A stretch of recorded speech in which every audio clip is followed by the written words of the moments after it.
It's a pleasure for me to have known about this book published in July by Peruvian poet Jesús Lévano, and this is my first approach to 21st century Peruvian poetry.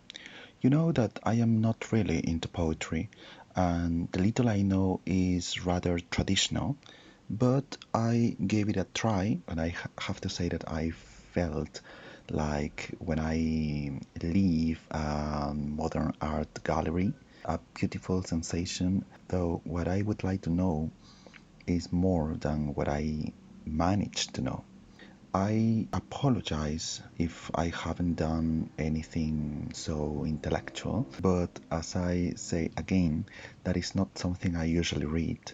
I lack any type of approach with the many literary groups or clubs in our country. I don't know the technical terms and concepts that to understand poetry might be necessary. So, my opinions are based on a lack of knowledge and the ignorance of the first time. Published by Maestra Editorial and with 56 pages, this book is different from everything I have seen before. Starting with the title, how should I read it? E or existential quantifier? The figures you can see in the preface, are they waves? Well, I don't know, to be honest. The first part is divided in 7 sections, each of them more colorful than the other, almost a journey through a dream.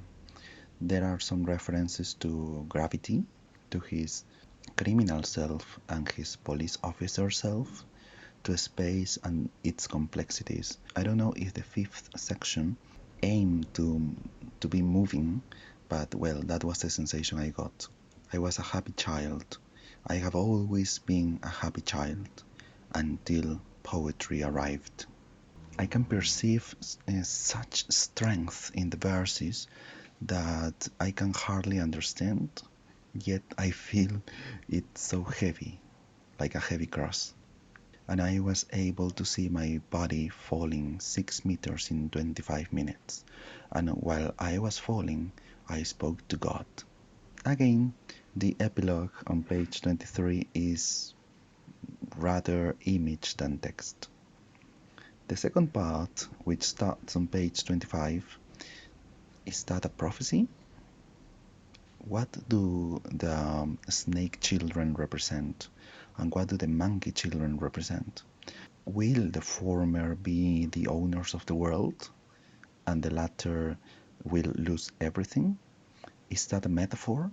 Does it symbolize a loss of humanity? Will the situation be so hopeless that, as page 39 says, nature and love are absolutely useless when fighting? Yeah, I noticed a lot of poetry and even philosophy, but without a conceptual framework, without any literary references, and without knowing the inner self of Mr. Lévano, there are more questions than certainty.